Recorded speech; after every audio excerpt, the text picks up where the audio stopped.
Hi views, welcome back to Hesh Kitchen. ఈరోజు మనము చాలా టేస్టీగా, చాలా ఫాస్ట్గా, ఇన్స్టెంట్గా ప్రిపేర్ చేసుకునే కొబ్బరి చట్నీ అండి, పచ్చి కొబ్బరి చట్నీ.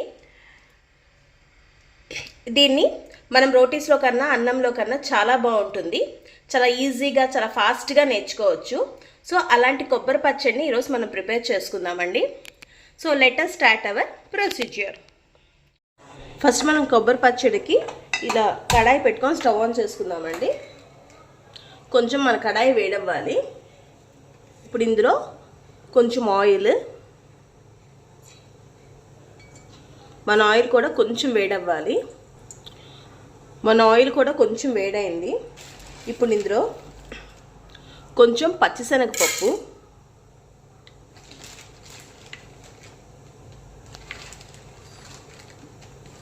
మినప్పప్పు, ఇవి బాగా వేగాలండి.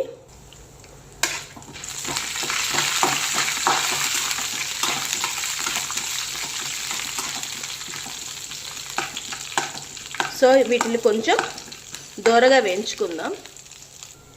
ఇవి కొంచెం దోరగా వేగాయి కదండి, కలర్ చేంజ్ అయింది కదా. ఇప్పుడు ఇందులో ఒక 4 ఎండుమిరపకాయలు, ఒక 4 పచ్చిమిరపకాయలు, వీటిని కూడా బాగా వేయించుకుందాము.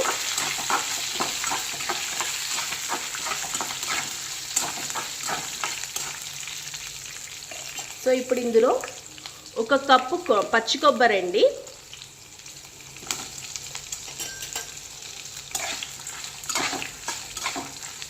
మన కొబ్బరి ఏమంత బాగా వేగనవసరం లేదండి, జస్ట్ కొంచెం వేగితే సరిపోతుంది.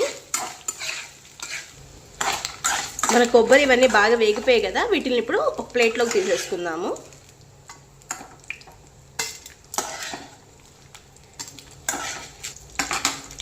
చూడండి వ్యూస్, మనం ఇలా సపరేట్ ప్లేట్లోకి తీసుకున్నాం కదా, దీన్ని కొంచెం చల్లారనిద్దాము. ఇప్పుడు ఇదే కడాయిలో ఇంకొంచెం ఆయిల్ వేసుకుందాం. ఆయిల్ కూడా కొంచెం వేడవ్వాలండి. టమోటా ముక్కలండి, ఒక 2 టమోటా ముక్కలు, ఒక 2 రెబ్బల చింతపండు. మనం తక్కువ క్వాంటిటీ చేస్తున్నాం కాబట్టి చింతపండు కూడా కొంచెమే సరిపోతుంది. ఇవి కూడా కొంచెం బాగా మగ్గాలండి. ఇప్పుడు ఇందులో చిటికెడు పసుపు. ఇప్పుడు ఈ టమోటాని కూడా బాగా మగ్గనిద్దాము.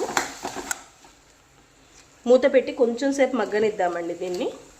మన టమోటా మగ్గే లోపల ఒక మిక్సీ జార్లో మనం ఫస్ట్గా వేయించి పెట్టుకున్న కొబ్బరి, పచ్చిమిరపకాయ, ఎండుమిరపకాయల మిక్స్ని ఒకసారి కొంచెం మెత్తగా చేసుకుందామండి. ఇందులో కొంచెం సాల్ట్ వేసుకొని దీన్ని కొంచెం మెత్తగా చేసుకుందాము. చూడండి వ్యూస్, మన టమోటా బాగా మగ్గిపోయింది కదా, చూడండి బాగా మగ్గిపోయింది కదండి. ఇప్పుడు ఇందులో కొంచెం ధనియాల పౌడర్ వేస్తున్నానండి. మీరు ధనియాలు ఉంటే ధనియాలు కూడా వేసుకోవచ్చు. సో కొంచెం ధనియాల పౌడరు, ఒక 2 నిమిషాలు వేగనిద్దాం దీన్ని. ఓకే వేసి మన టమోటా బాగా వేగిపోయింది కదండి. ఇప్పుడు స్టవ్ ఆఫ్ చేసేసుకుందాము. ఇది కూడా కొంచెం చల్లారాలి. మనము ఫస్ట్ మన కొబ్బరి, ఎండుమిరపకాయలు, పచ్చిమిరపకాయలు ఉన్నాయి కదండి, దీన్ని కొంచెం గ్రైండ్ చేసుకున్నాం కదా. ఇప్పుడు ఇందులోనే ఈ టమోటాని కూడా వేసుకొని మిక్సీ పట్టుకుందాము. మనం ఇప్పుడు ఈ టమోటాని కూడా మిక్సీ పట్టుకుందామండి. చూడండి వ్యూస్, మన పచ్చడి ఆల్మోస్ట్ రెడీ అయిపోయిందండి. ఇప్పుడు దీంట్లో మనం పోపు వేసుకుందాము.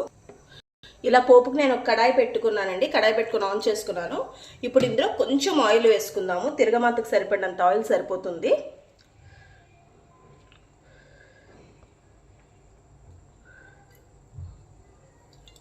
మన ఆయిల్ వేడైందండి. ఇప్పుడు ఇందులో కొంచెం ఆవాలు, మినప్పప్పు, ఒక ఎండుమిరపకాయ, ఒక 4-5 పాయల తెల్లగడ్డ అండి, కొంచెం కరివేపాకు. చూడండి వ్యూస్, మన తిరమాత కూడా బాగా వేగింది కదండి. ఇప్పుడు స్టవ్ ఆఫ్ చేసేసుకొని మనం చట్నీలో వేసుకుందాం. మనము ముందుగా వేయించి పెట్టుకున్న పోపు కూడా వేసేసుకుంటున్నామండి. ఇందులో మనము ముందుగా వేయించి పెట్టుకున్న పోపు కూడా వేసుకుందాం కదండి. ఒక్కసారి మనం మిక్స్ చేసుకుందాం దీన్ని.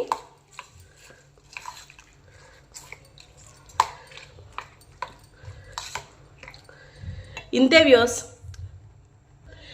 వ్యూస్, చాలా ఈజీగా టేస్టీగా ఉండి అన్నంలో కన్నా రోటీలో కన్నా ఈవెన్ దోశల్లో కూడా చాలా బాగుంటుందండి కొబ్బరి పచ్చడి. తప్పకుండా మీరు కూడా ట్రై చేయండి. ఇంటికి ఎవరైనా చుట్టాలు వచ్చినప్పుడు చాలా ఫాస్ట్గా ప్రిపేర్ చేయాలి అన్నప్పుడు మనం ఇది ప్రిపేర్ చేసుకోవచ్చు. బట్ ఇది జస్ట్ 1.5 డే 2 డేస్ మాత్రమే నిల్వ ఉంటుందండి. సో తప్పకుండా మీరు కూడా ట్రై చేయండి. ఈ వీడియో కనుక మీకు నచ్చినట్లయితే తప్పకుండా హేయుష్ కిచెన్ని లైక్ చేసి సబ్స్క్రైబ్ చేయండి. Thanks for watching Hayush kitchen.